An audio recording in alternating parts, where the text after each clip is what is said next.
Bismillahirrahmanirrahim. Assalamualaikum warahmatullahi wabarakatuh. Kayaknya ini kurang-kurang semangat ini. Sepertinya banyak yang puasa Syawal. Nabi mengatakan di akhirat kelak kita akan mendengar suara yang sangat indah, di mana suara itu tidak pernah kita dengar ketika di dunia. Dan orang yang punya suara paling indah nanti adalah orang yang ketika menjawab salam lebih semangat dan lebih besar suaranya daripada orang yang mengucapkan salam. Saya ulangi satu kali lagi. Assalamualaikum warahmatullahi wabarakatuh.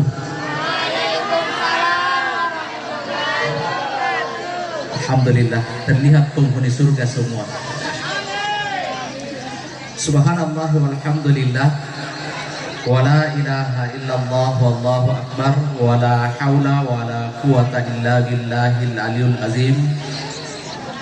Assalatu wassalamu ala rasulina al-karim sayyidina wa maulana Muhammadin wa ala alihi wa sahbihi ajma'in, amma ba'd. Yang kami muliakan keluarga besar dari kedua mempelai, dan tentu teristimewa kepada Raja dan Ratu sehari. Walaupun kita nobatkan sebagai Raja dan Ratu hanya sehari, tetapi insya Allah bagi kedua mempelai kita pasti ini akan berkesan seumur hidup. Dari tadi saya perhatikan pengantinnya senyum-senyum terus. Alhamdulillah, pasti sangat berbahagia. Bapak Ibu yang saya muliakan, salah satu keputusan terbesar dalam kehidupan seseorang adalah ketika menentukan siapa yang dipilih menjadi pendamping hidupnya. Karena kenapa? Ketika kita menentukan satu pilihan untuk dijadikan sebagai pendamping hidup kita, maka itu artinya kita pertaruhkan bagaimana kebahagiaan masa depan kita. Hari ini kedua mempelai kita masih istilahkan keluarga kecil, tetapi seiring berjalannya waktu maka keluarga kecil ini akan berubah menjadi keluarga besar insya Allah. Karena itu ketika kita memilih pasangan hidup, maka tentu yang kita harapkan bukan hanya bisa mendampingi kita ketika kita bahagia, tetapi kita berharap ia menjadi pendamping terbaik ketika kita sedang bersedih. Bukan hanya menjadi pendamping yang baik ketika kita sedang sukses, tetapi kita berharap mungkin ketika suatu hari kita harus mengalami kondisi terpuruk, maka tentu yang kita harapkan menjadi pendamping terbaik kita pada saat itu adalah pasangan hidup kita. Orang yang kita pilih sebagai pasangan hidup kita diharapkan bisa mendampingi baik pada saat kita sehat, juga pada saat kita sakit. Dialah orang yang kita harapkan yang bisa menjadi pendamping terbaik dalam setiap kondisi kehidupan kita.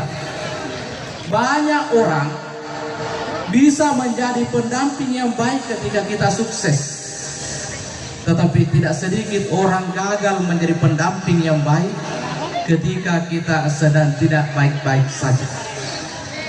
Karena itu pantas ketika agama Islam dengan kesempurnaan syariatnya menuntun kita, memberikan rumus-rumus dasar seperti apa seharusnya kita dalam menentukan pilihan hidup.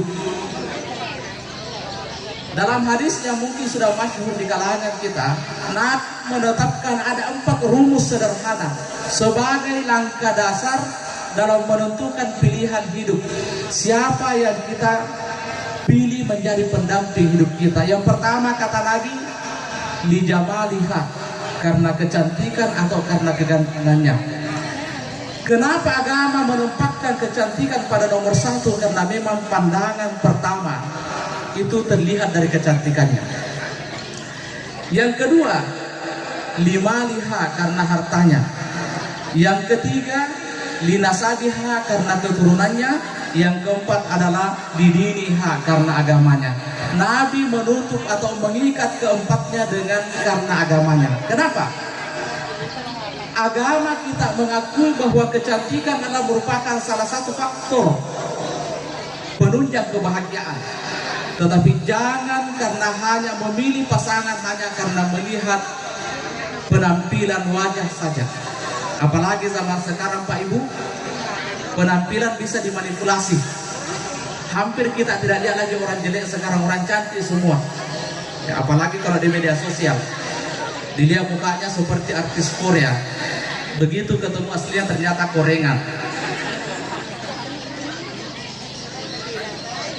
Karena itu agama menuntun kita, silakan cari yang cantik, tapi cari yang cantik dan beragama, punya moral, punya akhlak.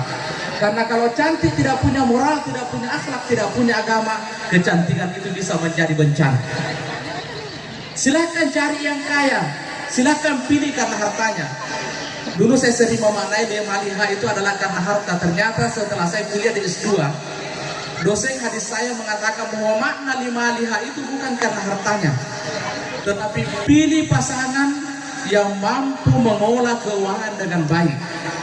Karena walaupun keuangan pemasukan kita kecil, kalau bisa dikelola dengan baik, maka insya Allah akan bermanfaat. Walaupun pemasukan kita banyak, tapi kalau kita tidak terampil dalam mengelola keuangan tersebut, juga bisa menimbulkan masalah. Maka maliha boleh kita manai dengan hartanya, tetapi boleh juga kita manai karena dia orang yang terampil mengelola keuangan. Saya yakin dan percaya kedua mempelai kita hari ini sudah memilih pilihan yang tepat.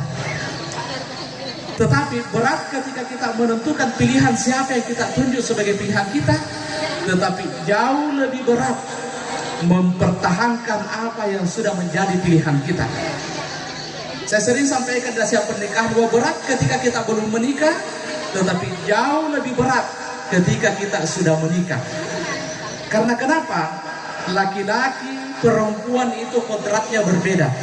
Perempuan lebih mendahulukan perasaan daripada logika, sementara laki-laki lebih mendahulukan logika daripada perasaan. Karena itu tidak sedikit orang menikah tetapi tidak jatuh orang cerai. Di Sulbar ini angka perceraian sangat tinggi. Kalau teman saya di pengadilan itu punya guyonan begini, di pengadilan agama katanya sekarang itu tinggal 2 janda yang tidak ada, tinggal janda robek sama janda bolong.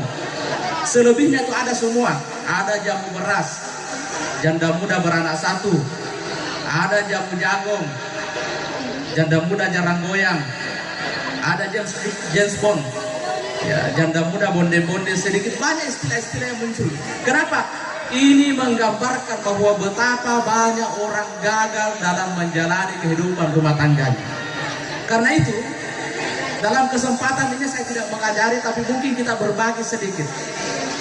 Bagaimana rumusnya agar kita bisa menghadapi dengan persoalan-persoalan rumah tangga kita dengan baik. Pertama, tentukan tujuan bersama. Apa tujuan bersama kita? Tadi karya kita membaca litas kunu ilaiha. Semua orang menikah tujuannya ingin bahagia, ingin tenang. Walaupun kenyataannya tidak semua orang bisa menikmati kebahagiaan dan ketenangan setelah menikah. Karena itu rumusnya ada pada kata nikah itu sendiri. Dalam bahasa Arab nikah itu ada 3 huruf. Ada huruf nun, ada huruf kaf, ada huruf ha. Apa makna dari ketiga huruf itu? Nunnya itu adalah nisyanus syabab. Begitu kita sudah menikah, nisyanus syabab, harus merupakan masa muda. Harus berubah pola hidup kita, harus berubah pola pikir kita. Dulu ketika saya kuliah Pak, ada teman saya dari Sulawesi Tenggara, dia menikah ketika dia baru semester 5. Karena dia masih kuliah sudah menikah, ketika kita kumpul-kumpul malam-malam di tempat kos, ini suaminya suka juga datang kumpul-kumpul. Tidak lama menelpon istrinya dipanggil pulang. Dia sering marah-marah, dia bilang kita masih mau kumpul-kumpul dipanggil pulang. Saya bilang itulah konsekuensi ketika kita sudah menikah. Beda, harus berubah pola hidup kita. berubah pola pikir kita. Kenapa? Sudah ada tanggung jawab yang harus kita pertanggungjawabkan.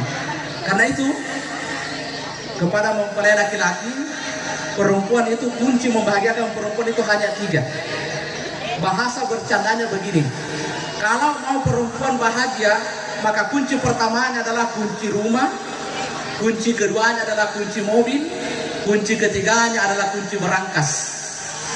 Karena kenapa? Perempuan itu hatinya seperti buku rekening, tidak bisa berbunga kalau tidak ada saldonya.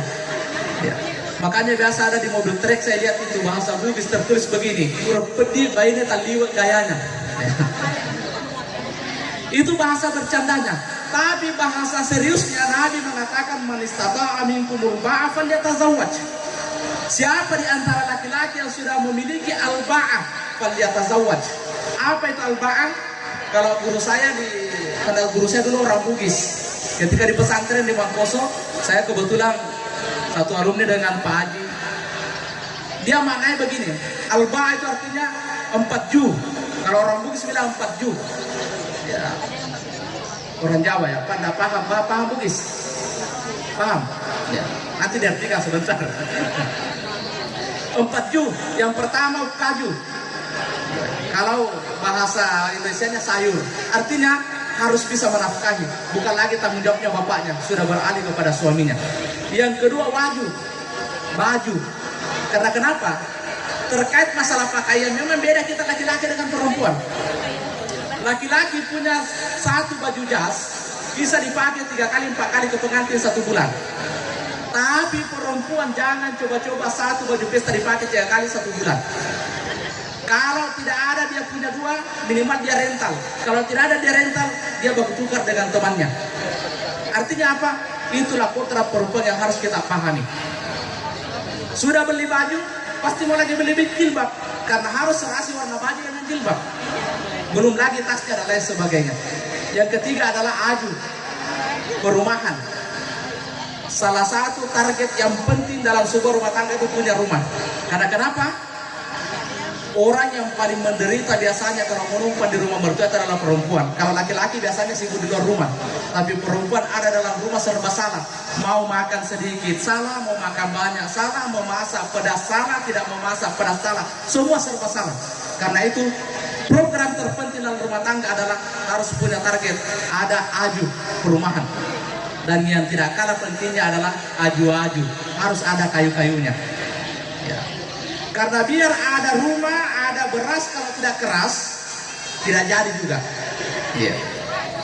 Tapi saya lihat pengantin kita, insya Allah tahun depan kita dipanggil lagi akikah di sini. Itu rumus yang pertama, nisyanus sabab. Lupakan masa lalu, lupakan masa muda, artinya robah pola hidup, robah pola pikir. Yang kedua, kafah, punya persiapan yang cukup.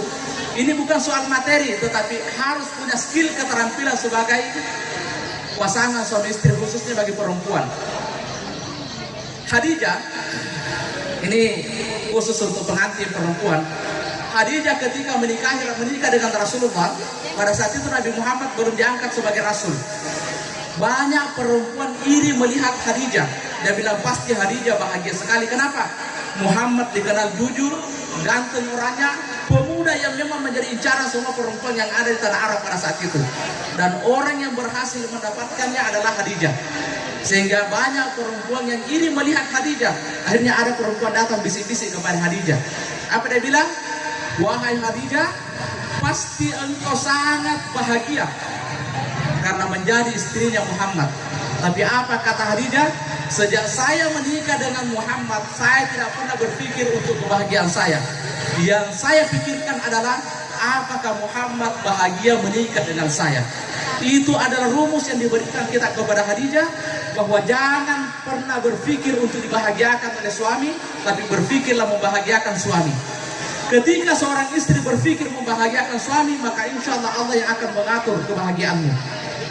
Kita kenal Fir'aun, bagaimana jahatnya Fir'aun. Ternyata istrinya menjadi sayyidatun nisa fil jannah, menjadi pemimpin wanita di surga. Kenapa? Karena dia berusaha membahagiakan suaminya, walaupun suaminya berbakti dengan baik kepada suaminya, walaupun suaminya bukan orang baik. Karena berbakti kepada suami itu bukan perintah suami. Kita berbakti kepada suami bukan karena suami kita baik, tetapi berbakti kepada suami karena memang itu adalah perintah agama dan itulah jalan surga bagi seorang perempuan. Maka Khadijah mengatakan, saya tidak pernah berpikir Rasulullah membahagiakan saya, tetapi saya berpikir bagaimana saya membahagiakan Rasulullah. Kenapa sekarang banyak istri menderita? Karena dia terlalu banyak menuntut kepada suaminya, sampai dia curhat di Facebook. Dia angkat persoalan-persoalan rumah tangganya di Facebook. Hati-hati curhat di Facebook, karena itu sama-sama dengan memancing buaya yang sedang lapar. Ketika perempuan curhat di media sosial, maka akan muncul laki-laki seolah dia adalah laki-laki yang baik, pahlawan, padahal dia juga jahat sama istrinya. Maka rumus yang pertama, jangan menuntut dibahagiakan oleh istri, tetapi tuntut dirimu untuk membahagiakan pasanganmu. Insya Allah, Allah yang akan mengurus kebahagiaanmu. Yang kedua, ini tidak kalah pentingnya, perempuan harus pandai merawat diri. Karena banyak juga perempuan ketika masih gadis pandai merawat diri. Begitu sudah menikah, seolah dia tidak peduli dirinya. Dia bilang, saya sibuk urusi anakku, sibuk urusi suamiku. Penting kita menjaga merawat diri. Kenapa Nabi mengatakan begini? Wahai para suami, ketika engkau keluar rumah, lalu di luar kau melihat dan tergoda kepada perempuan, kembali cepat ke rumah. Kenapa? Kata Nabi, apa yang ada di rumahmu itu juga yang ada di perempuan yang kau lihat di luar. Paling yang beda leher ke bawah sama semua perempuan, tidak ada yang beda. Bahkan bisa jadi lebih berbobot yang di rumah. Mungkin yang di luar baru 47 kilo, mungkin yang di rumah 74 kilo sudah. Berarti lebih berbobot. Maka Nabi mengatakan, laki-laki kalau tergoda di luar pulang cepat ke rumah. Kenapa? Karena apa yang kau lihat di luar itu juga yang ada di rumahmu. Artinya apa? Perempuan harus selalu tampil baik di rumah. Kenapa? Jangan sampai perempuan suaminya di luar lihat cewek cantik, pulang ke rumah ternyata ketemu mak lampir di rumahnya. Akhirnya apa? Suaminya tidak semangat kembali. Itu terus dasternya dipakai, ditanya kenapa tidak diganti daster, dia bilang saya suka ini karena dingin. Ternyata pantas dingin karena kiri kanan sudah lubang kelepaknya. Harus selalu jaga penampilan. Apalagi sekarang ini ada spesies baru, ada makhluk baru sekarang namanya pelakor. Ya. Itu pelakor, ditanya kenapa suka suaminya orang, logis jawabannya. Dia bilang kalau saya cari cowok banyak saingan, saya cari duda apalagi kalau kaya banyak saingan. Tapi kalau saya incar suaminya orang, satu di saingan, cuma istrinya. Maka hati-hati jangan sampai suami kita diambil oleh pelakor. Maka rumus selanjutnya bagi seorang perempuan harus pandai merawat diri.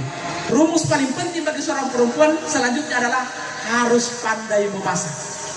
Ada perempuan dilamar tinggi uang panainya, tinggi maharnya. Begitu selesai menikah disuruh memasak, air memasak hangus. Kalau ada seperti ini kasih kembali uang panainya. Ya. Disuruh masak air, ternyata air memasak hangus. Nah, boleh seorang istri tidak tahu masak, boleh. Tapi syaratnya cari laki-laki yang tidak tahu masak, tidak tahu makan. Jadi seorang istri boleh tidak tahu masak, tapi cari suami yang tidak tahu makan, maka itu pasangannya serasi. Yang keempat, yang ketiga, huruf H. Apa itu huruf H? Halimun, harus sabar. Ini untuk suami dan istri. Jadi begini, tidak ada pasangan rumah tangga di muka bumi ini yang baik-baik saja. Semua rumah tangga ada masalahnya. Mau yang baru, mau yang lama, mau yang ustaz, mau yang bukan ustaz, semua ada masalahnya. Semua ada masalahnya. Yang membedakan ada orang memiliki kesabaran dalam hatinya. Dan inilah kunci dalam menghadapi persoalan dalam rumah tangga. Kalau tidak sabaran pasti akan amburadul semua. Makanya orang tua kita dulu mengatakan begini. Biasanya pengantin kalau baru pendekatan, biasanya kalau baru istilahnya orang pacaran, biasanya yang banyak bicara itu laki-laki, yang banyak mendengar perempuan. Tapi begitu sudah menikah, kadang terbalik. Yang banyak bicara perempuan, yang banyak mendengar suami. Sebelum menikah yang banyak bicara suami, apa laki-laki? Yang banyak mendengar perempuan. Selesai menikah terbalik. Yang banyak bicara istri, yang banyak mendengar suami. Setelah lama sudah bulan madu berlalu, berubah lagi. Suami istri sama-sama banyak bicara, yang banyak mendengar adalah tetangga. Ya. Artinya kalau dalam rumah tangga tidak ada kesabaran terhadap segala perilaku pasangan kita, karena semua orang ada sisi baiknya, semua ada sisi negatifnya. Karena itu dalam kondisi tertentu memang harus dibutuhkan kesabaran. Insya Allah dengan kesabaran ini maka semua persoalan pasti bisa kita lalui dengan baik. Saya kira karena ini adalah hari Jumat, mari kita sejenak kita heningkan suasana, kita khusyukkan hati kita. Mudah-mudahan di Jumat berkah ini, dari doa-doa yang kita panjatkan, dari doa-doa yang kita aminkan, insya Allah akan membawa berkah bagi kedua mempelai kita, termasuk keluarga besar dari kedua mempelai, dan mudah-mudahan doa itu juga membawa berkah bagi kita semua. Ala hazihinya wa fi kulli niyatin salihah. Al-Fatihah.